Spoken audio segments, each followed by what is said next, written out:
कुल देवताओं के बारे में, गोत्री देवी देवताओं के बारे में वैसे मुख्य मुख्य चीज को आपको बता चुका हूँ, बारीकी रह गई है। ठीक है, तो कम से कम सब लोगों को ये मालूम होना जरूरी है।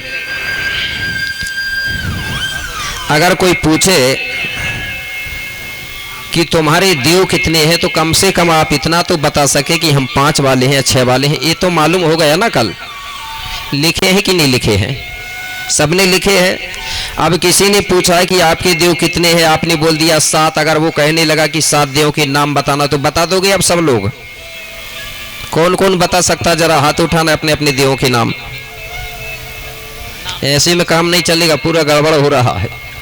ठीक है ना, नाम जानना चाहिए। दूसरे के देवताओं को खूब जानते हो आप। अगर मैं पूछूंगा किसी से ना राम के पिताजी का नाम क्या है, तो भैया लोगों की तो छोड़ो, महिला बता देगी, माँ कौन है बता देगी। दूसरा का इतिहास जानने में हमारे लोग आगे हैं।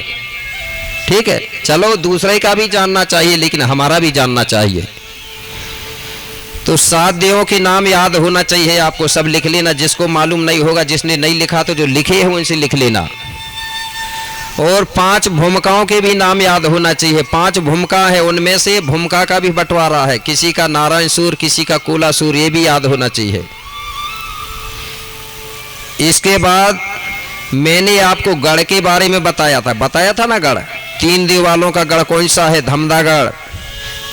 4 देव वालों का लांजीगढ़, 5 वालों का बैरागढ़, 6 वालों का चांदागढ़ और 7 वालों का मंडलागढ़। ये कम से कम हमको याद होना चाहिए, तब तो आप प्रमाणित करोगे ना हम गौंड है करके।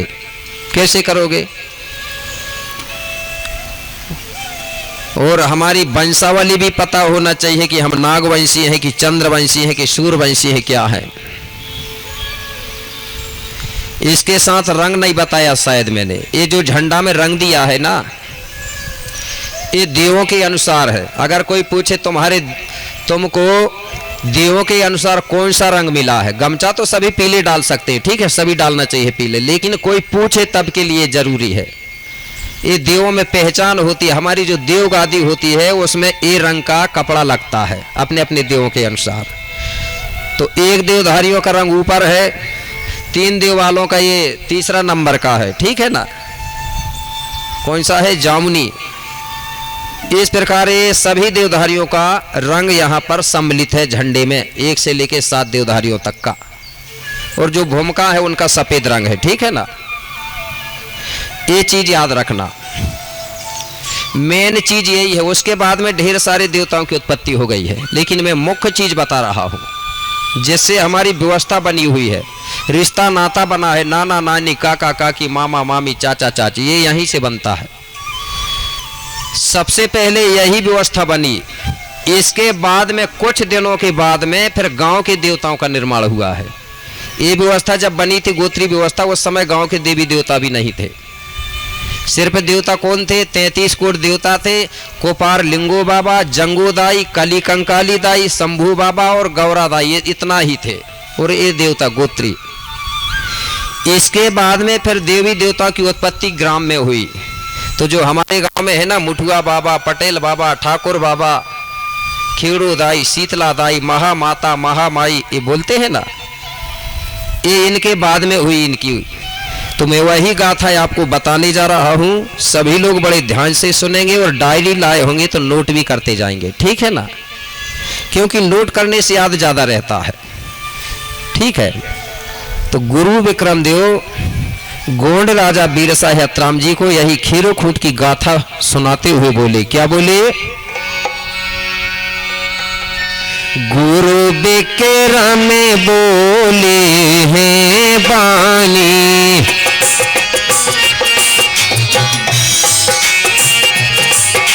गुरु विक्रम बोले हैं बानी,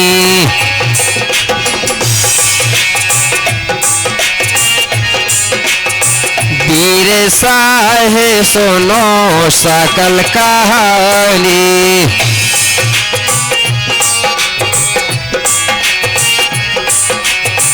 बीरसा है सुनो सकल कहानी, सकल कहानी।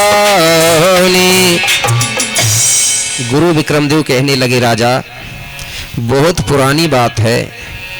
कैसे कि भूरा भगत और कोतिमा अली लांजी गढ़ में रहते थे और यही विधि दोनों प्राणी आज प्रकृति के पूजक थे। तो बोले भूरा भगत के नाम से भी जानते हैं और भूरा पोई भी कहते हैं कुछ क्षेत्र में, ठीक है। भूरा पोई, भूरा भगत। ये भूरा पोई और उसकी जो पत्नी है कोतिमा दाई, ये लांजीगढ़ क्षेत्र में रहते थे। लांजीगढ़ सबने देखा है, मोह भट्टा भी देखा है, ठीक है ना। वहीं पर ये रहते थे और ये प्रकृति के पुजारी थे। पुजारी मतलब सेवक थे, प्रकृति की सेवा करते थे। प्रकृति की कृपा से उनके पास सब कुछ भरपूर था, धन दौलत था, सब कुछ था। अपना जीवन बड़े आनंद और खुशियों के साथ बिताते थे। उस समय रेडियो, टीवी, मोबाइल नहीं था, इसलिए सब लोग मिलकर के मनोरंजन करते थे। तो कैसे करते थे गोंडियन लोग पहले मनोरंजन? रात के समय में इकट्ठे बैठ जाते थे, आग जला लेते थे और किस्सा कहानी बताते और अपना समय बिताते थे। कहीं गीत गा के बिताते थे, कहीं कैसे ही बिताते थे। इस प्रकार से वो अपना समय बिता रहे थे। तुम्हें गीत बताता लेकिन समय कम है तो 2 लाइन में भर बता रहा हूं, ठीक है। कैसे गाते थे वो गीत इसलिए बताता हूं कि आप गीत सुन के आप कम से कम जब भी गीत गाओगे तो इसी प्रकार गीत बना के गाना, ठीक है। और किसके गीत गाना है? या तो पेड़ पौधों के गीत बना के गाना, चंदा सूरज नदी समुद्रों के गीत बना के गाना, या तो फिर हमारे जो राजा महाराजाओं ने राजपाट किया है, जिन्होंने हमारे समाज के लिए काम किया है, उनके गीत बना के गाना है। नहीं तो हमारे गोंड लोग किसके गीत गाते हैं? किसके गीत गाते हैं? कुछ भी कार्यक्रम हुआ और दूसरों के गीत गाते हैं। जवारे रखे हैं, बारी बोए हैं, खीरोदाई शीतला के नाम पर गीत गा रहे हैं दूसरे के नाम पे। कई जगह देखा हूं मैंने। वेद पुराणों के गीत गा रहे हैं कुछ गोंड लोग। वेद पुराणों के गीत गाओगे तो तुम्हारा इतिहास नहीं बचेगा। किसका इतिहास बचेगा? ब्राह्मणों का इतिहास बचेगा। और तुम्हारे गीत गाओगे तो तुम्हारा इतिहास बचेगा। तो हमको अपना इतिहास बचाना है कि ब्राह्मणों का? बताइए। जिसका इतिहास जिंदा रहता वो समाज दिनों दिन आगे बढ़ता है, और जिस समाज का इतिहास नहीं रहता वो समाज मुर्दे के समान होता है। अगर अपना इतिहास खत्म हुआ तो अपन मुर्दे के सामान हो जाएंगे। इसलिए हमको अपना इतिहास बताइए। तो कैसे गीत गाएंगे? हमारे गोंडी संस्कृति के अनुसार राजा महाराजाओं के गीत गाएंगे या पेड़ पौधों के? तो मैं 1-2 लाइन में बता रहा हूं। पुस्तक भी नहीं होती थी उस समय, तो गोंड लोग पढ़े लिखे नहीं थे, फिर भी वो गीत बना लेते थे पेड़ पौधों को देख के, राजाओं की कहानी सुन के। कैसे? वो कहते थे, राजा मोरे बोई हो ना रे। कैसे राजा होना चाहिए? कैसे राजा होना चाहिए? जो हमारे लिए काम करे, ठीक है ना। नहीं तो जीतने के बाद पता चली कि 2 बार लौट के नहीं आ रहे हैं, ठीक है ना। तो हमारे राजाओं के बारे में हमारे गोंड लोग गीत गाते थे। राजा मोरे बोई हो ना रे, पीली पगड़ी पीली धोती वाले। राजा मोरे बोई हो ना रे, पीली पगड़ी पीली धोती वाले। राजा मोरे बोई हो ना रे, पीली पगड़ी पीली धोती वाले।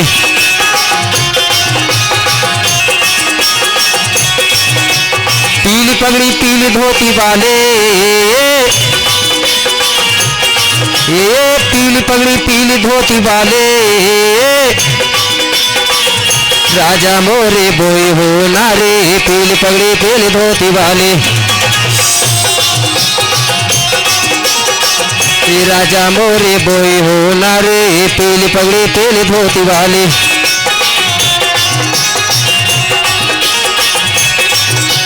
जय हो।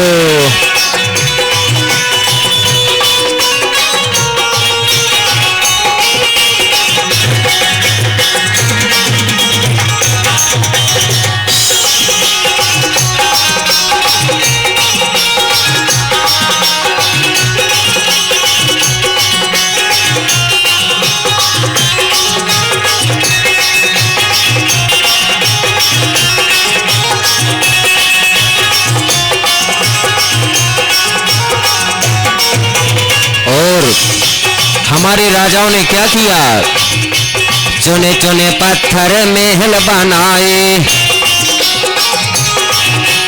चुने चुने पत्थर महल बनाए, महल बनाए रे महल बनाए, चुने चुने पत्थर महल बनाए। और अरे राजे कुंवर कहलाए, राजा मोरे बोई हो नारे, पील पगड़ी पील धोती वाले, राजा मोरे बोई हो नारे, पील पगड़ी पील धोती वाले।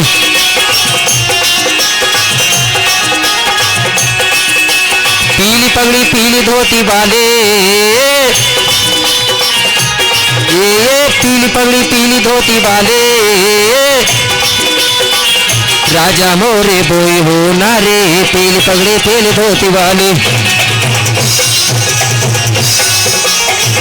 राजा मोरे बोई हो नारे, पीली पगड़ी पीली धोती वाले। जय हो।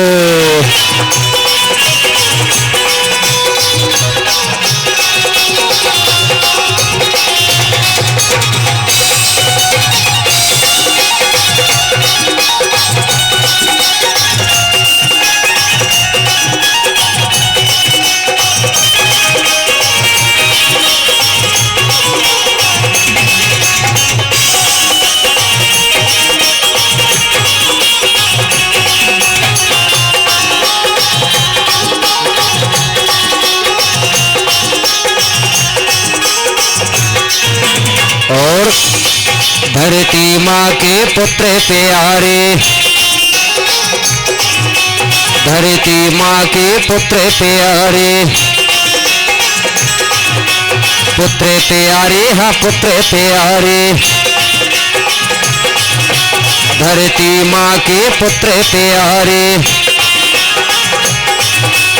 और हमारे राजाओं ने क्या किया, अरे सोने के सिक्का चलाए, राजा मोरे बोई हो नारे, पीली पगड़ी पीली धोती वाली, अरे सोने के सिक्का चलाए, राजा मोरे बोई हो नारे, पीली पगड़ी पीली धोती वाली।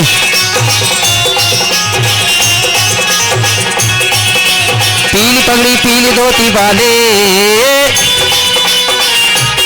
ये पीली पगड़ी पीली धोती वाले,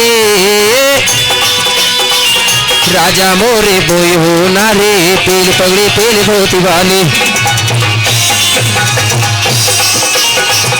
राजा मोरे बोई हो नारे, पीली पगड़ी पीली धोती वाली, राजा मोरे बोई हो नारे, पीली पगड़ी पीली धोती वाली, राजा मोरे बोई हो नारे, पीली पगड़ी पीली धोती वाली, राजा मोरे बोई हो नारे, पीली पगड़ी पीली धोती वाली, राजा मोरे बोई हो नारे, पीली पगड़ी पीली धोती वाली, राजा मोरे बोई हो नारे, पीली पगड़ी पीली धोती वाली, राजा मोरे बोई हो नारे, पीली पगड़ी पीली धोती वाली। बोलिए बुढ़ान पेंता। बहुत बहुत धन्यवाद। इस प्रकार से हमारे गोंडवाना के लोग हमारे राजा महाराजाओं के गीत गाते थे और अपना समय बिता रहे थे। अब आगे क्या हुआ, तो इसी बीच में हमारे मंडावी परिवार से राजा मोरे बोई होना इस बात पर प्रसन्न होके हमारे सम्माननीय हरिलाल मंडावी जी, कचरी मंडावी जी, हरिचंद मंडावी जी, देवकुमारी मंडावी जी, राजकरण मंडावी जी, महेश्वरी मंडावी जी, ये सालिहा से हैं। ये सभी लोग मिलकर 151 रुपये की राशि प्रदान करते हैं। बाबा शंभु उनकी मनोकामनाओं को पूर्ण करें। बहुत बहुत धन्यवाद।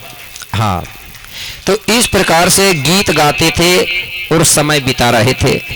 धीरे धीरे समय बीतते गया। कुछ दिनों के बाद में क्या हुआ,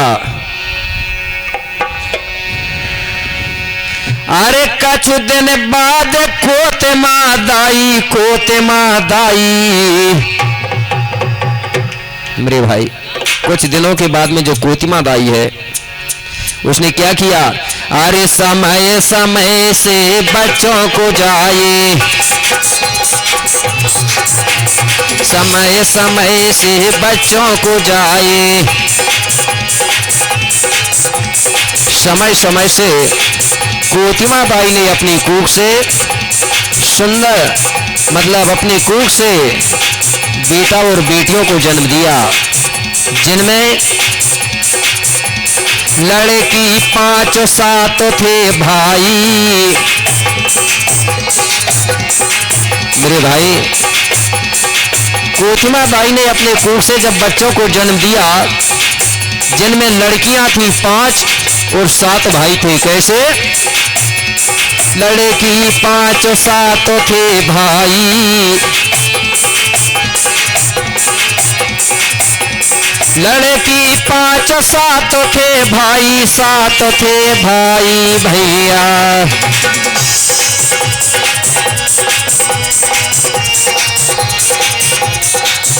अरे यही विधि 12 सगा कहाए,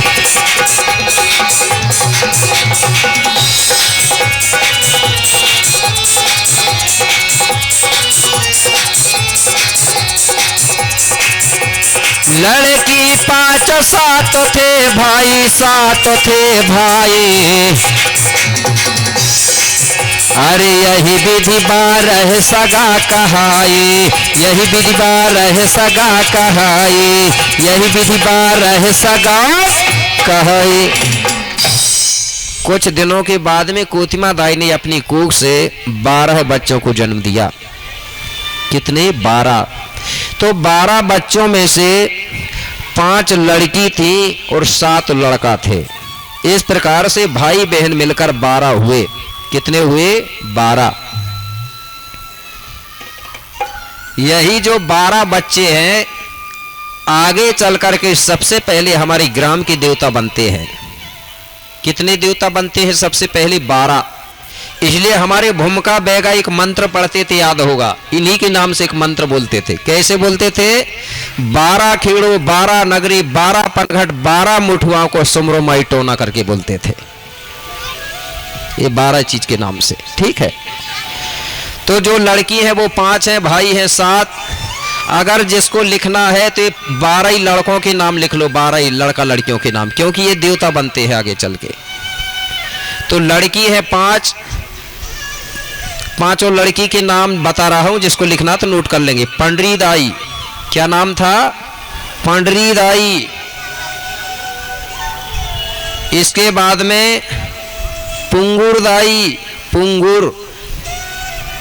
उसके बाद मुंगुर दाई, मुंगुर दाई के बाद में कुसार दाई, कुसार के बाद में सबसे छोटी जो लड़की थी उसको बोलते थे चुंडूर दाई।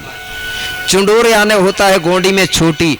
आज भी सबसे छोटी लड़की तो उसको छोटी बाई बोलते हैं ना। तो गोंडी के कारण उसको बोला गया चुंडूर दाई। इसका मतलब हुआ चुंडूर मतलब छोटी बाई। ये 5 लड़कियों के 7 भाई थे। कितने भाई थे? 7। सबसे बड़ा वाला लड़का था जिसको भीमाल कहते थे, भीमाल बेटा। यही भीमाल पेन आगे चल करके हमारे ग्राम में जो ठाना बाना बनाता है ना, जिसको भीमाल पेन ठाना बोलते थे, फिर लोग उसको महावीर बोलने लगे। महावीर के बाद में आपके गोंड लोग को हनुमान जी बोलने लगे, बदल दिए। ठीक है ना। तो ये भीमाल पेन है, भीमाल पेन। फिर उसके बाद में हिरवा देवता, हिरवा को परिवर्तन करके लोगों ने हरदोल बना दिया। हरदोल अलग है, हिरवा अलग है। हरदोल तो ये ओरछा नगरी का है, जुझार से पहाड़ से वाला, वो अलग है। ये हरवा अलग है हमारा, हरवा हरदुल लाल बोलते थे उसको। तो हिरवा, जाटवा, भाजवा, मुकेशा, केसवा, बाणवा, हेलो, इस प्रकार से हेलो ये 7 भाई हुए। 7 भाई 5 बहन मिलके 12। अब ये भाई बहन जब कुछ बड़े हो गए तो इनके जो माता पिता है भूरा पोई और कोतिमा दाई, भूरा पोई का गोत्र नहीं बताया, मंडावी बताया गया है। मंडावी मराई मेरा भी जो बोलते हैं आप, वही 7 देवधारी था। और उसकी जो बेटी है वो पत्नी है कोतिमा दाई, ये ग्रोलागढ़ के राजा स्योता की लड़की थी। आज भी वो गांव बना हुआ है, डोंगरगढ़ के आसपास देखे होंगे, वो गांव आज भी है। ये लोहंडी राजा की बहन थी। कौन? कोतिमा दाई, जिसका विवाह भूरा पोई से हुआ था। तो जब बेटा बेटी बड़े हुए तो माता पिता कहने लगे, अब बोले बच्चों को सबसे पहले पढ़ने के लिए भेजना चाहिए। कहाँ भेजना चाहिए पढ़ने के लिए?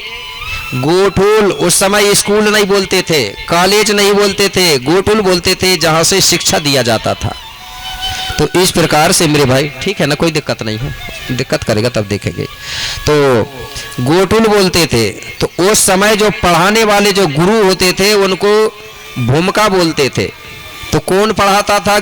लांजीगढ़ में, जो मध्य प्रदेश का जो सिवनी जिला है, जिस जिला से मैं आया हूँ, उसी जिले के कुछ दूरी में परतापुर रजोला गांव है आज भी, जहां से हीरो गंगा बेन गंगा की उत्पत्ति हुई है, पुस्तक में पढ़ा होगा। वहीं का रहने वाला था, वो उइके गोत्रधारी था। उइके हैं क्या यहाँ कोई? हाँ, उइके गोत्रधारी था वो। तो वो लांजीगढ़ में आके रहने लगा, क्योंकि उसके बेटी दामाद कुआं में डूब के खत्म हो गए, जहां से पेन गंगा की उत्पत्ति हुई, तो वो यहाँ आके रहने लगा। तो भूरा पोई और कोतिमा दाई ने उइके भूमिका जी के यहाँ, महारू नाम था उसका, दादा का क्या नाम था? महारू उइके, उसके यहाँ पढ़ने के लिए भेजाए। किसको? 12 भाई बहनों को। अब ये पढ़ने लगे तो पहले के जो हमारे गुरु होते थे वो एक ही चीज नहीं सिखाते थे, वो सारी चीज सिखाते थे। तो महारू भूमिका क्या क्या सिखाता था? यंत्र, मंत्र, तंत्र, लाठी चलाना, तीर चलाना, मुष्टिक प्रहार करना, मल्लयुद्ध करना, जड़ी बूटी, सारा चीज सिखाता था। तो सबसे ज्यादा जो भीमाल पेन बाबा है उसको तीर चलाना, कमान, मुष्टिक प्रहार करना, यंत्र तंत्र का बड़ा शौक था उसको। तो सबसे ज्यादा उसने ये चीज सीखा। भीमाल पेन ने कुश्ती खेलना सीखा, मल्लयुद्ध करना सीखा, यंत्र तंत्र सीखा। और जो सबसे छोटी वाली लड़की थी वो सोचने लगी कि मैं तो सबसे ज्यादा जड़ी बूटी का ज्ञान सीखूंगी। जो चुंडूरदाई है छोटी लड़की, उसने सबसे ज्यादा जड़ी बूटियों का ज्ञान सीखा। बोले मैं अगर कोई बीमार होंगे तो जड़ी बूटी से बोले उनका इलाज करूंगी। बोले इसलिए छोटी लड़की ने सबसे ज्यादा जड़ी बूटी का ज्ञान सीखा। इस प्रकार से पूरे 12 भाई बहनों ने वहां पर विद्या ग्रहण किया, सीखा। इसके बाद जब विद्या ग्रहण कर लिए, इसके बाद फिर वो अपने घर आए तो भूरा पोए और कोतिमा दाई बड़े प्रसन्न हुए। माँ तो पिता हर्षित भय भारी, और यही विधि कछु दिन समय गुजारी। अब धीरे धीरे ये बेटा बेटी बड़े होते जा रहे हैं। माता पिता भी बड़े प्रसन्न हुए कि हमारे बेटा बेटी पढ़ लिख के ज्ञानवान हो गए। इस प्रकार से वो आनंद खुशी से समय बिता रहे थे। कुछ दिनों के बाद में जो भीमाल बाबा है वो बड़ा हो गया, विवाह लायक, शादी के लायक हो गया। और जो भीमाल पेन के मामा हैं, मामा कौन हुए उसके? कोतिमा दाई का भाई, मामा कहते हैं ना आज भी हमारी माँ का भाई को। वो कहाँ रहता था? ग्रोलागढ़ में, कोतिमा का भाई। तो ग्रोलागढ़ जो है वहां रहता था, राज्य चलता था किसका? लोहंडी गोडा राजा का, जिसकी बहन कोतिमा थी। राजा के पास धन दौलत भरपूर था, सब कुछ था, लेकिन लोहंडी राजा के यहाँ लड़का नहीं था। लड़की ही लड़की थी, वो भी जुड़वा लड़की थी, जुड़वा कन्या। एक लड़की का नाम था बमलाई दाई और दूसरी का नाम था समलाई दाई। अब राजा सोचता था कि मुझे बड़ा देव बूढ़ा देव ने धन दौलत भरपूर दिया है, लेकिन मुझे लड़का नहीं दिया है। मेरे मरने के बाद ग्रोलागढ़ का राज्य कौन चलाएगा?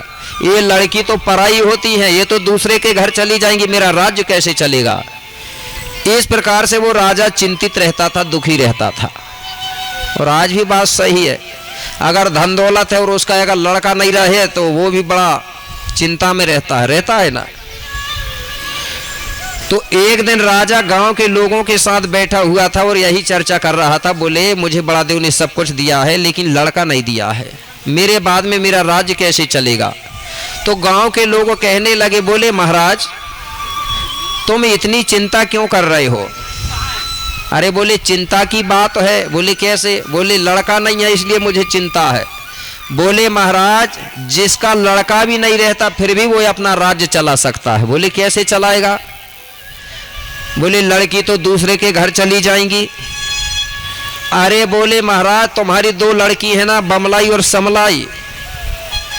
बड़ी लड़की जो है बमलाई, बोले उसके लिए तुम बोले घर दामाद ले आओ। बोले घर दामाद समझते हैं ना, लमसेना भी बोलते हैं। तो बोले किसको लाऊं, कौन देगा मुझे लड़का? बोले कहीं भटकने की जरूरत नहीं है। बोले महाराज तुम्हारी जो बहन है ना लांजी में, उसके 7 लड़का हैं। वो 7 लड़कों में से कोई भी एक लड़का मांग लो, तुम्हारी बहन तुम्हें मना कभी नहीं करेगी। बोले और हमने सुना है कि उनका जो बड़ा लड़का है भीमाल पेन, वो विवाह के लायक भी हो गया है और सुंदर भी है, मोटा ताजा हष्टपुष्ट भी है। तो राजा कहने लगा बात तो सही है। बोले मेरी बहन कभी मना नहीं करेगी। बोले तो राजा कहने लगा ठीक है। बोले तो 1-2 दिन के बाद में बोले तुम तैयार हो जाना, हम चलते हैं बोले वहीं बहन के पास। तो राजा को ये बात पसंद आ गई। और गोंड समाज में आज भी मामा फुआ के लड़का लड़कियों का विवाह होता है। आपके इधर होता है कि नहीं होता? होता है ना, क्योंकि हम गोंडी धर्मी लोग हैं, हिंदू धर्म के लोग नहीं हैं। आपको बता रहा हूं, आपको बुरा ना लगे, क्योंकि हिंदू धर्म में मामा फुआ के बेटा बेटी भाई बहन लगते हैं ना। तो भाई बहन काय को विवाह करेंगे?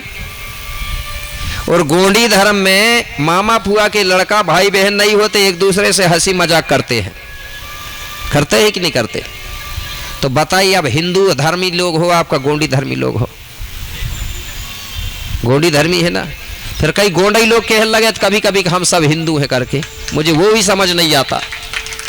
इसका मतलब है उस गोंड को भी पता नहीं है। कहते हैं कि नहीं कहते?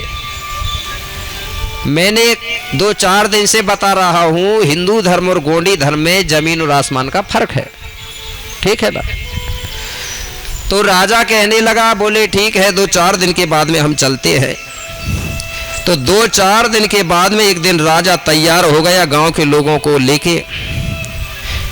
तो अब राजा वहां से जब निकला तो बताया जाता है कि ये सुबह सुबह के समय लांजीगढ़ पहुंचे। सूर्यदेव निकल रहा था और कोतिमा दाई अपने घर आंगन की साफ सफाई कर रही थी। सुबह सुबह करती है ना माता शक्तियां, सुबह सुबह सफाई। तो जैसा ही कोतिमा दाई ने देखी कि मेरा भाई आ रहा है, और वो भी अकेला नहीं, 2-4 लोगों को, और वो भी सुबह सुबह के समय। इसका मतलब है सुबह का समय है मतलब। और सुबह यदि कोई हमारे घर में आता है तो बोले वो देवता के बराबर होता, कुछ ना कुछ बोले आज शुभ काम बनेगा। बोले मेरा ऐसा सोचने लगी मेरे भाई। जैसा ही भाई किनारे में आया तो रानी ने क्या की, कोतिमा दाई ने तुरंत घर के अंदर गई और पानी लेके आई और अपने भैया और साथ में आए हुए सभी लोगों को पैर धुलने के लिए पानी दिया। इसके बाद कोतिमा दाई ने बढ़िया सबको हल्दी चावल से टीका लगाई और सबका सम्मान करी और हाथ मिला के सेवा जोहार करी। सेवा जोहार करने के बाद फिर सबको आसन लगा के बिठा ली, और बिठालने के बाद भैया सहित सब लोगों को खाना खिलाई पिलाई। और इसके बाद कहने लगी, भैया बहुत दिन में आए हो, बोले सुनाओ, बोले क्या समाचार है, कैसा चल रहा है राज्यपाट। राजा कहने लगा, बहन आपको मालूम है मेरे पास धन दौलत सब कुछ भरपूर है, लेकिन बोले बहन फिर भी मैं बड़ा दुखी हूँ। बोले क्यों? बोले बहन आपको मालूम है सब कुछ है, लेकिन मेरे बोले लड़का नहीं है, बोले लड़की है, बोले तो वो भी जुड़वा लड़की 2, बोले इसलिए मैं चिंतित रहता हूँ, बोले इसलिए आपके पास आया हूँ। बहन कहने लगी तो बोले भैया क्या सहायता करूँ? बोले आप बताओ खुल के। बोले बहन कुछ नहीं, बोले तुम्हारे जो 7 लड़का हैं, 7 में से जो बड़ा लड़का है बोले भीमाल पेन, उसको आप मुझे दे दो। बोले मैं उसको ले जाकर बोले अपनी बड़ी बेटी बमलाई के साथ उसका विवाह करूंगा और घर दामाद रखूंगा। मेरे भाई कोतिमा दाई बड़ी प्रसन्न हुई, कहने लगी भैया ये तो मैं बहुत दिनों से सोच रही थी, लेकिन मैं भी आपको कुछ बोल नहीं पा रही थी, लेकिन चलो कोई बात नहीं, बोले आप खुद ही आ गए। बोले तो आप ये बताओ, बोले भैया कब ले जाओगे।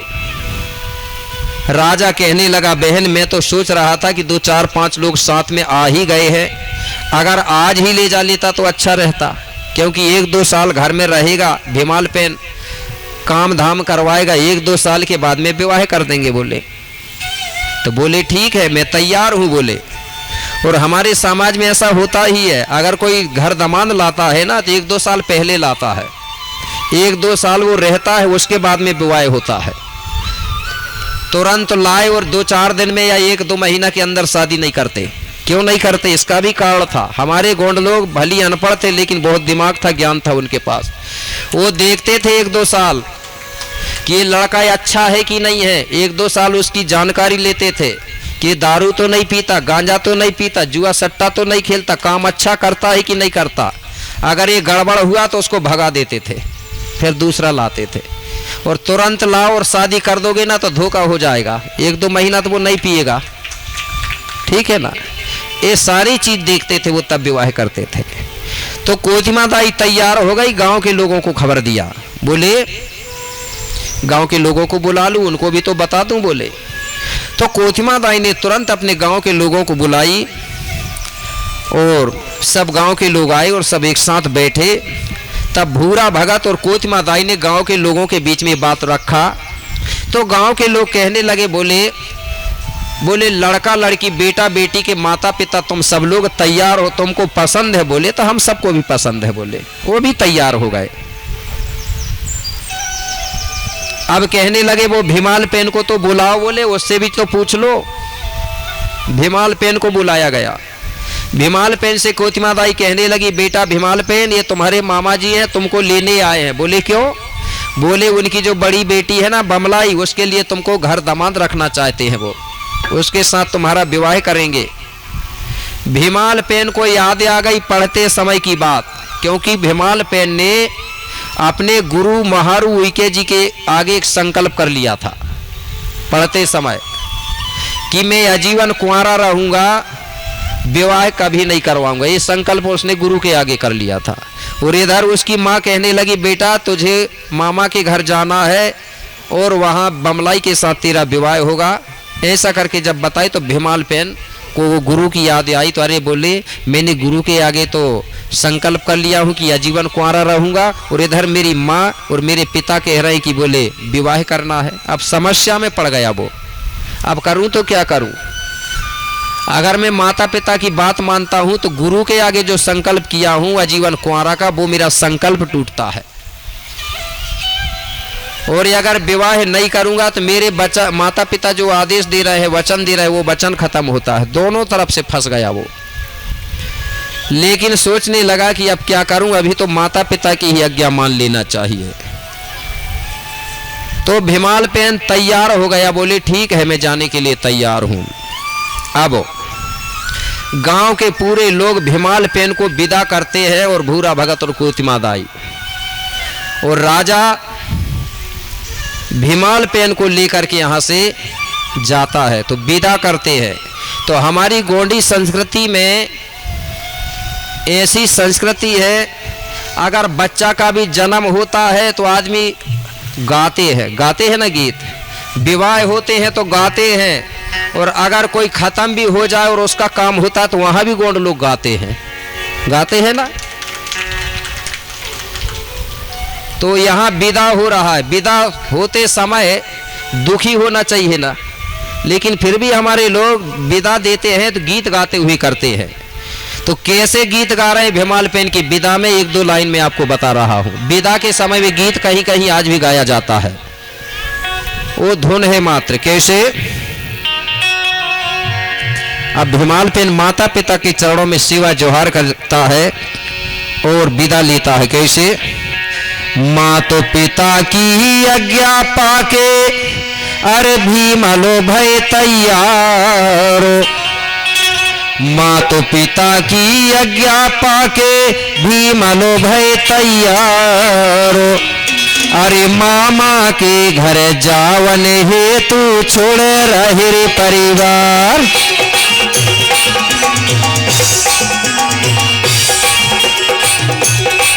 अरे मामा के घर जावन हेतु छोड़ रहे रे परिवार।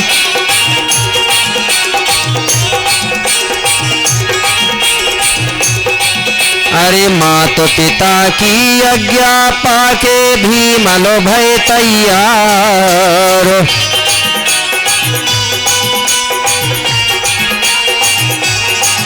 अरे मातो पिता की आज्ञा पाके भीम लो भय तैयार।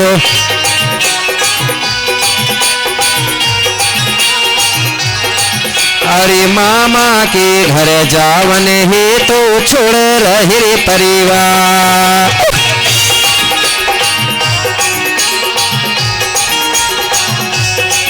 अरे मामा के घर जावन हेतु छोड़ रहे रे परिवार।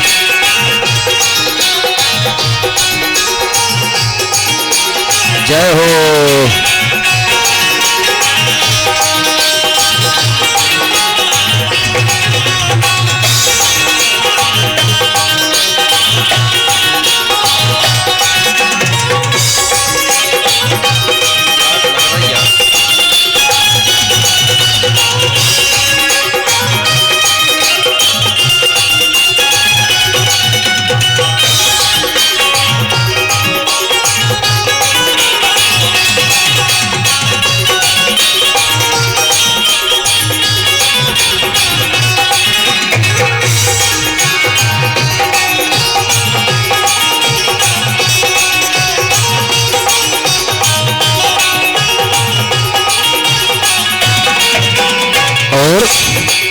पांच बहनियां सातों थे भैया 14 था परिवार।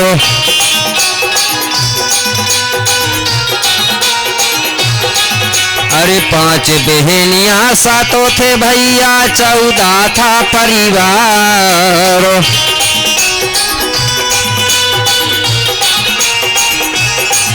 अरे 14 था परिवार सगा जने 14 था परिवार।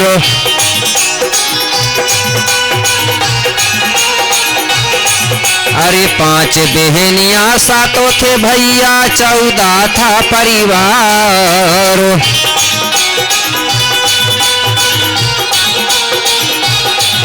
अरे मामा के घर जावन हेतु छोड़ रहे रे परिवार।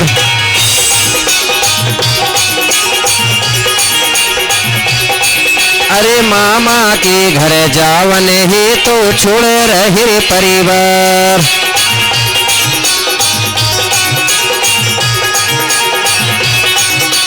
जय हो।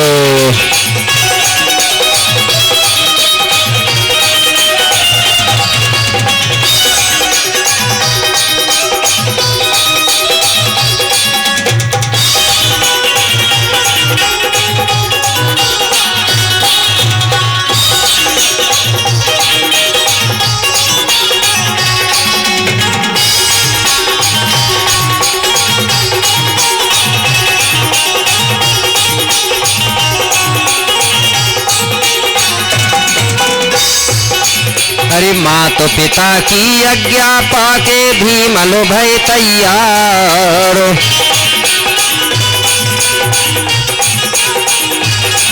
अरे मातो पिता की आज्ञा पाके भीम लो भय तैयार।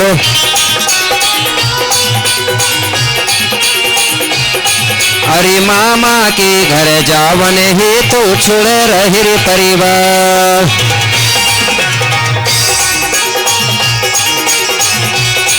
अरे मामा के घर जावन हेतु छोड़ रहे रे परिवार। मेरे परिवार।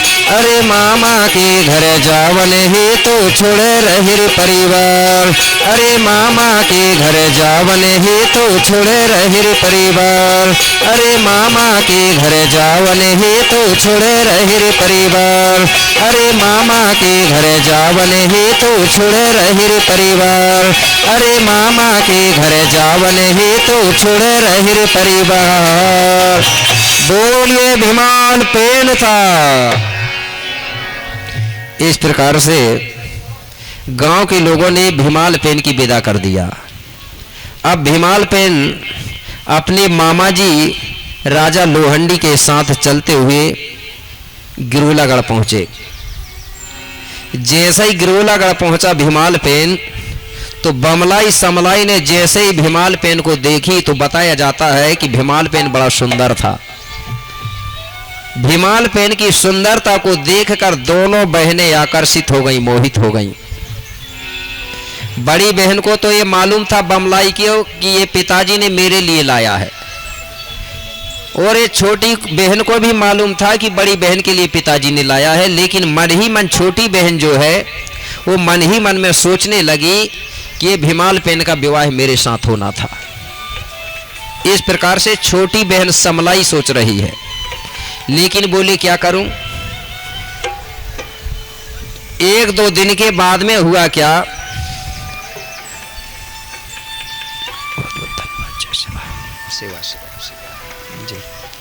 हुआ क्या, एक दिन दोनों बहनें बैठी थी तो छोटी बहन बड़ी बहन से बोली, बमलाई दाई से बोले, बमलाई दीदी जो भीमाल पेन है बोले उससे तुम विवाह मत करवाना बोले। तो बड़ी बहन कहने लगी पिताजी ने मेरे लिए लाया है बोले तो उसका विवाह तो मेरे ही साथ होगा ना बोले। छोटी बहन समलाई कहने लगी नहीं बोले भीमाल पेन मुझे बहुत पसंद है बोले, तुम मना कर देना जिससे पिताजी मेरे साथ कर देगा। मेरे भाई बड़ी बहन गुस्सा होने लगी। धीरे धीरे कुछ दिनों के बाद में दोनों बहनों के बीच में झगड़ा हो गया भीमाल पेन के लिए। एक दूसरे से दोनों बहनें बोलती नहीं थी, क्यों कि वो दोनों चाहती थी कि भीमाल पेन से मेरा विवाह हो, छोटी कहती थी कि मेरा विवाह हो। झगड़ा हो गया। ये बात धीरे धीरे पूरे गांव में फैल गई कि राजा की दोनों लड़की आपस में झगड़ रही हैं, एक दूसरे से बात नहीं कर रही हैं, और दोनों बहनें भीमाल पेन से विवाह करने के लिए हो रही है। गांव के लोग सोचने लगे कि राजा ने बोले बड़ी बहन के लिए लाया है, गड़बड़ ना हो जा, नहीं तो पता चले कि छोटी बहन के साथ भीमाल पेन कहीं ना चला जाए। इसलिए बोले खबर दो राजा को जिससे कि राजा जल्दी विवाह कर दे बोले। एक दिन कुछ लोगों ने, गांव के लोगों ने राजा को बता दिया, बोले महाराज तुम्हारी दोनों बहन आपस में झगड़ा कर रही हैं। बोले क्यों? बोले भीमाल पेन से विवाह के लिए झगड़ रही है। छोटी बहन कह रही है कि भीमाल के पेन के साथ मेरा विवाह होगा, बड़ी बहन कह रही कि मेरा विवाह होगा। इसलिए बोले महाराज ज्यादा समय मत बिताओ, तुम जल्दी से बोले बड़ी बहन के साथ विवाह कर दो, नहीं तो कई जगह धोखा हो जाता, नहीं तो पता चला कि छोटी बहन के साथ भीमाल पेन कहीं घर से ना भाग जाए बोले। इसलिए जल्दी विवाह कर दो। अब राजा सोचने लगा कि अगर मैंने बड़ी बहन से अगर भीमाल का विवाह कर दिया तो मेरी छोटी लड़की है वो गुस्सा में कुछ गलत काम ना कर ले, और अगर मैंने छोटी से अगर विवाह कर दिया तो बड़ी बहन कुछ ना कर ले। अब राजा ये फैसला नहीं कर पा रहा था कि अब मैं विवाह कौन सी बेटी से करूं। दिनों दिन राजा चिंता में डूबने लगा। धीरे धीरे राजा खाना कम खाने लगा, दुबला होने लगा। भीमाल बाबा को ये पता चल गया। एक दिन भीमाल पेन राजा के पास पहुंचा और बोले मामा जी जब मैं आया था आप अच्छे से खाना खाते थे, हष्ट पुष्ट थे, और अब दिनों दिन खाना भी कम खा रहे हो और दिनों दिन दुबले भी हो रहे हो। बोले कारण क्या है? राजा कहने लगा बेटा मैं बड़ी चिंता में हूं। बोले क्यों? बोले बेटा मैंने तुमको बड़ी बहन के लिए लाया था, बड़ी बेटी बमलाई के लिए, लेकिन मैंने सुना हूं कि छोटी बेटी तुमसे विवाह करना चाहती है। दोनों बहन आपस में झगड़ा कर रही हैं तुमसे विवाह करवाने के लिए। अब मुझे समझ नहीं आ रहा है कि मैं तुम्हारा विवाह बड़ी बेटी से करूं का छोटी से करूं। इसका फैसला नहीं कर पा रहा हूं, इसलिए मैं चिंता में डूबता जा रहा हूं। भीमाल कहने लगा, बोले मामा जी आप पहले ही क्यों नहीं बताया आपने, इसका फैसला तो मैं तुरंत कर देता। तो बोले बेटा अभी भी कुछ नहीं हुआ है, आज ही कर दो इसका फैसला। तो बोले अभी तो नहीं होगा, रात को होगा इसका फैसला, रात को करूंगा। तो बोले ठीक है। तो दोनों बहनों ने बात सुन लिया कि आज हमारा फैसला होगा। वो बड़ी खुश हुई कि आज क्लियर हो जाएगा। अब जैसे ही शाम हुआ तो दोनों बहनों ने खाना बनाई और सबको खिलाई, और खाना खाने के बाद भीमाल पेन कहने लगा तुम दोनों बहनें तैयार हो जाओ, बोले गांव से हमको बाहर घूमने चलना है आज। दोनों बहनें ने तो सुन लिया था, समझ गई कि वही होगा हमारा फैसला आज। तैयार हो गई और भीमाल पेन के साथ घर से निकल के कुछ दूर जाके बैठ गए, एकांत जगह में, सुनसान जगह में। दोनों बहनें पूछने लगी, बोले भीमाल पेन अब बताओ, बोले तुम जल्दी, बोले कि छोटी बहन से विवाह करोगे कि बड़ी बहन से करोगे। भीमाल पेन कहने लगा मैं दोनों से नहीं करूंगा। बोले दोनों बहनों का दिमाग खराब हो गया, नीचे सिर झुका लिया। थोड़ी देर के बाद में भीमाल पेन कहने लगा मेरी बात तो सुनो पहले। बोले तुम ये बताओ, बोले विवाह क्यों नहीं कर रहे हो। तो भीमाल पेन कहने लगा मैं जब पढ़ने जाता था महारू गुरु जी के यहाँ, उस समय मैंने संकल्प कर लिया हूँ, बोले कि मैं आजीवन कुंवारा रहूँगा, इसलिए बोले मैं विवाह नहीं कर सकता। तो दोनों बहनों की आंखों में आंसू आने लगे। भीमाल पेन ने फिर विचार मंथन किया और कहने लगा सुनो सुनो सुनो, बोले एक उपाय है, बोले एक समय है तुमसे विवाह कर सकता हूँ। तो बोले कौन सा समय कर सकते हो। बोले 3 पहर होते हैं, बोले तो 3 पहरों में एक पहर खाली है मेरे लिए। बोले पहर जानते हैं ना, पहर पहट, 3 पहरों में एक पहर है बोले खाली विवाह करने के लिए। तो पहर जो होता है 3 पहर होते हैं। पहला पहर जो होता है वो मुर्गा जब बोलता है सुबह, वहां से लेकर के दिन के 12 बजे तक का जो बीच का समय होता है वो पहला पहर होता है, ठीक है ना। पहले सियाने लोग बोलते थे पहर पहट। और दूसरा पहर चालू होता है दिन के 12 बजे से शाम के भोजन करते वक्त तक, लगभग 8 बजे तक, ये दूसरा पहर है। तीसरा पहर प्रारंभ होता है शाम को 8 बजे से लेके सुबह के मुर्गा बोले तक। तो भीमाल पेन कहने लगा तीसरा पहर मेरे लिए खाली है, तीसरा पहर में विवाह कर सकता हूँ। और ये घूमने कौन से पहर में गए थे, तीसरा ही पहर में गए थे ना, खाना खा के गए थे शाम को बाहर घूमने। तो दोनों बहनें कहने लगी, बोले अभी तो तीसरा ही पहर चल रहा है ना, बोले तो अभी कर लो, बोले विवाह।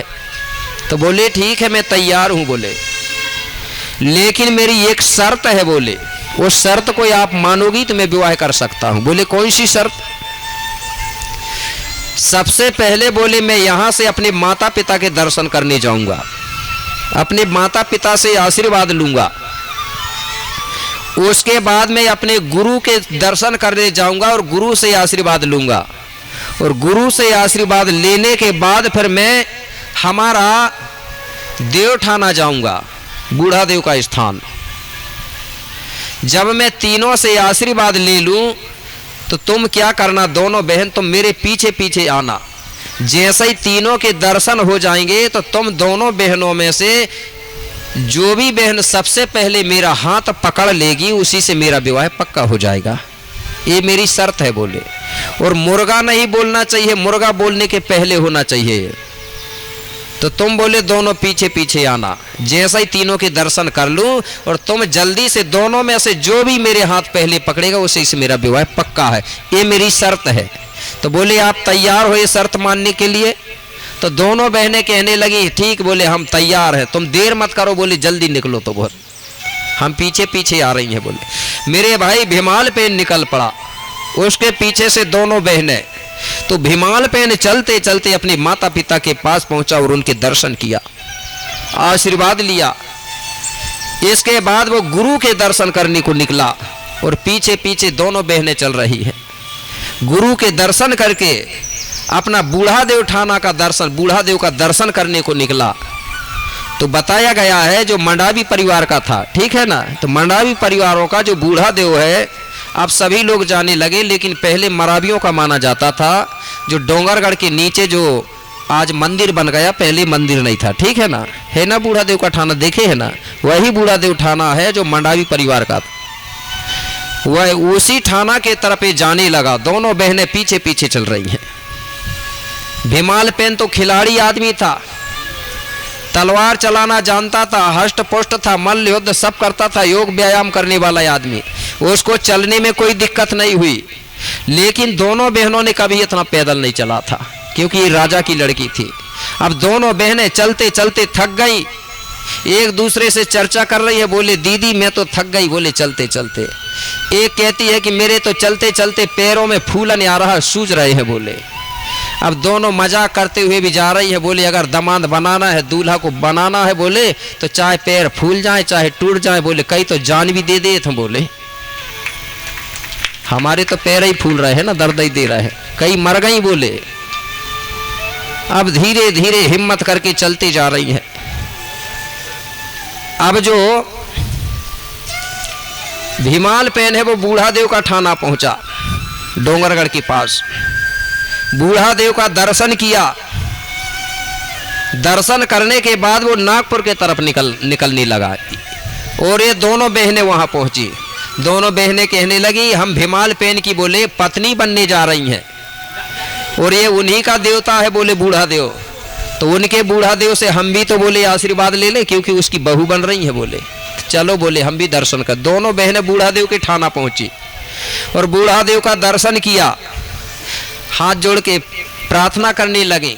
तो छोटी बहन मन ही मन निवेदन कर रही है बूढ़ा देव से। वो क्या बोली छोटी बहन मन ही मन में कि हे बूढ़ा देव, मेरी जो बड़ी दीदी है इसको किसी भी हालत में तुम यहीं रोक लेना। ये मिन्नत करने लगी। जैसे ही मिन्नत करी उसके बाद दोनों बहनें कहने लगी, बोले थोड़ी देर बैठ लेते हैं, बोले बहुत थक गए हैं। जैसे ही बैठे तो बड़ी बहन का मन बदलने लगा। बड़ी बहन कहने लगी छोटी बहन से, बोली छोटी दीदी मैं बिल्कुल थक गई, बोले अब मेरी चलने की बिल्कुल भी हिम्मत नहीं है, बोले। अब छोटी बहन कहती एक काम कर, बोले बड़ी दीदी अगर तुम्हारी हिम्मत नहीं है ना चलने की, तुम थक गई हो, बोले तो तुम यहीं रुक जाओ, बोले तुम आत्मा से बना लो, बोले भीमालपेन को पति। बात एक ही है, बोले तुम आत्मा से स्वीकार कर लो, बोले भीमालपेन को पति बनाने के लिए, बोले और यहीं रुक जाना, बोले और उन्हीं का ये देवता है बूढ़ा देव, इसी की पूजा पाठ करना और यहीं रहना, बोले। मेरे भाई ऐसा करके उसने बताई तो बड़ी बहन थोड़ी भोली भाली थी, मान गई। बोले ठीक है तो छोटी दीदी मैं तो यहीं रुकूंगी, बोले मैं आत्मा ही से पति बना लेती हूँ उसके। आत्मा से पति बना लिया और वहीं रुक गई। छोटी बहन ने सोची कि बूढ़ा देव ने तो सुनी मेरी विनती, बोले ठीक अब तो, बोले मेरा ही मेरा राज्य है, अब तो मेरे अलावा भीमालपेन को कोई पति बना ही नहीं सकता, अब तो मेरा पति बनेगा। डर था मुझे सिर्फ अपनी बड़ी बहन का, तो उसको तो मैंने यहाँ रोक दिया, अब तो डर ही नहीं है ना। और बड़ी बहन थोड़ी कहीं भी देखना भोली भाली होती है थोड़ी, छोटी वाली बहन कभी कभी चूतिया भी बना देती, बुद्धू बना देती, बड़ी बहन को बना देती कि नहीं, उसने भी बना दिया। अब छोटी बहन पीछा करती है भीमालपेन का। अब भीमालपेन आगे आगे पीछे पीछे समलाई, छोटी बहन का नाम समलाई था, बड़ी का बमलाई है, ठीक है। अब नागपुर से जो मध्य प्रदेश छिंदवाड़ा है, नागपुर से छिंदवाड़ा के तरफ जाता है कौन, भीमालपेन, उसके पीछे से बमलाई। तो जैसे ही लगभग 8-9 किलोमीटर दूरी पर पहुंचा भीमालपेन और भीमालपेन को एक गांव मिला। उसी गांव के बीचों बीच भीमालपेन घुसा, उसके पीछे बमलाई दाई।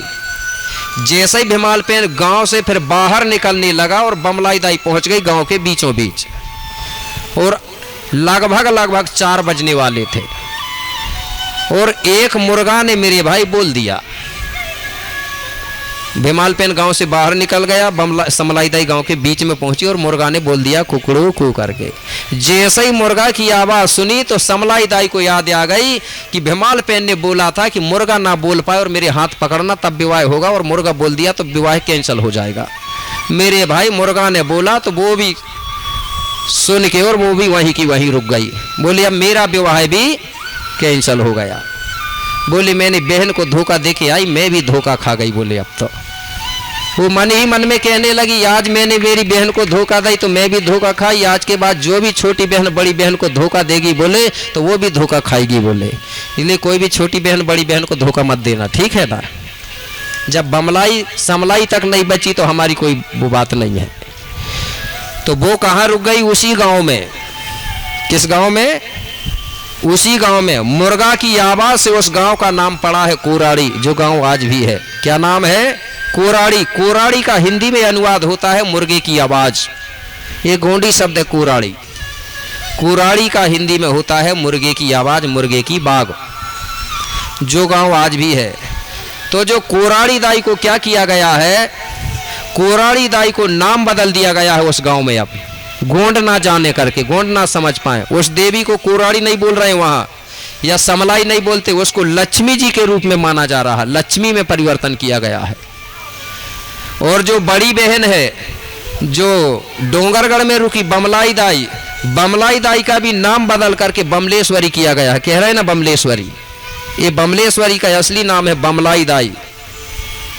तो ये बमलाई दाई वहीं रहने लगी बूढ़ा देव के ठाना में, और वहां पूजा पाठ करती थी। ये वहां की भूमकन पुजारन बन गई। जब पुजारन बन गई उसके बाद में उसका जीवन लीला खत्म हुआ तो मरावी लोगों ने उसका चिटका वहीं बना दिया था। जब भी वो बूढ़ा देव की पूजा करने आते थे तो साथ में बमलाई की भी पूजा करते थे। तो जो बमलाई की पूजा करते थे तो बमलाई दाई उनकी कामनाएं पूरी करती थी। मरावी लोगों ने धीरे दूसरे लोगों को भी बता दिया, बोले हमारी बमलाई को बोले यहाँ जो कामना करते हैं बोले पूरी होती है। धीरे धीरे ये बात दूर दूर तक फैलने लगी तो हर समाज के लोग वहाँ जाने लगे। तो सबसे पहले बूढ़ा देव के ठाना जाते थे और बमलाई का दर्शन भी करते थे। कौन करते थे? गोंडियन लोग। धीरे धीरे सभी लोग जाने लगे, और धीरे धीरे फिर क्या है, अब गोंड लोग हो गए तितर बितर, तो दूसरे लोग तो मौका देखते ही है ना कि अब तितर बितर हो गए, तो दूसरे लोगों ने उसका कब्जा किया। और ये लोग बाद में ना पहचान पाए, अपनी चीज को जान ना पाए करके उन्हें बमलेश्वरी नाम दे दिया। तो जो बमलेश्वरी दाई है वो गोंडों की ही देवी है, ठीक है ना। तो इस प्रकार से वो वहां रुक गई। समलाई दाई कोराड़ी गांव में रुक गई। अब भीमाल पेन क्या करता है, वो गांव से बाहर निकल गया और समलाई गांव में रुक गई।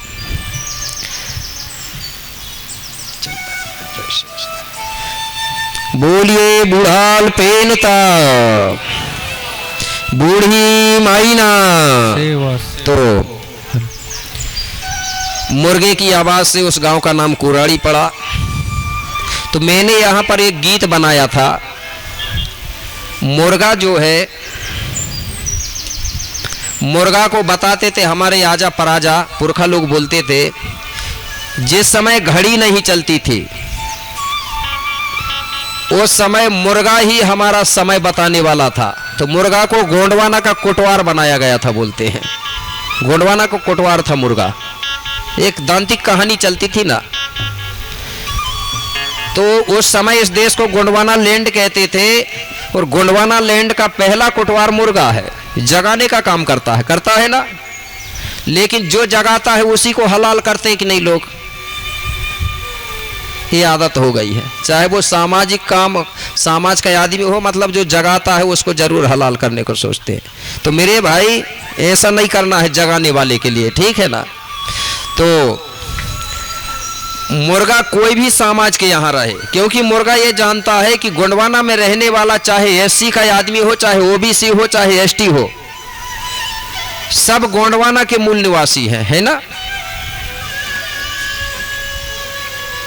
तो मुर्गा किसी के भी यहाँ रहा तो अच्छे गौर से सुनना, मुर्गा बोलता है बड़े गौर से। वो बोलता है कि उठ रे गोंड, बोलता है ना, वो जान रहा है। वो साहू के घर में भी रहेगा तो यही बोलेगा, ये नहीं कहेगा कि उठ रे साहू। उसको मालूम है पहले तू भी गोंड था और तू भी गोंडी धर्म को मानता है। मानते हैं ना वो लोग भी। आप कहेंगे नहीं मानते, मैं बता रहा हूं, जब हमारे घर में बच्चा होता है, जब तक नरा नहीं गिरता है, नेरवा नहीं गिरता है, तब तक वो भी उस चीज को मानता है कि नहीं, बताइए। मानता है ना। और बताइए ये चीज कोई रामायण ग्रंथ वेद पुराण में लिखा है क्या? नहीं लिखा है, ठीक है ना। लेकिन उस चीज को मानते हैं वो लोग। इसका मतलब है वो भी इसी संस्कृति के लोग थे, ये बाहर के आए हुए लोगों ने हमको 3 भागों में बांटा और 3 भागों में बांटने के बाद लगभग 6756 जातियों में हमको तितर बितर किया है। बाकी में ये लोग सब एक थे, मैं बता रहा हूं। ठीक है, तो मैंने एक गीत बनाया था, तो मुर्गा जगाता है सबको, उठ रे गोंड, लेकिन गोंड जाग नहीं रहे हैं। तो सबसे पहले मैं आपको एक गीत सुना दूं कि मुर्गा कैसे जगा रहा है।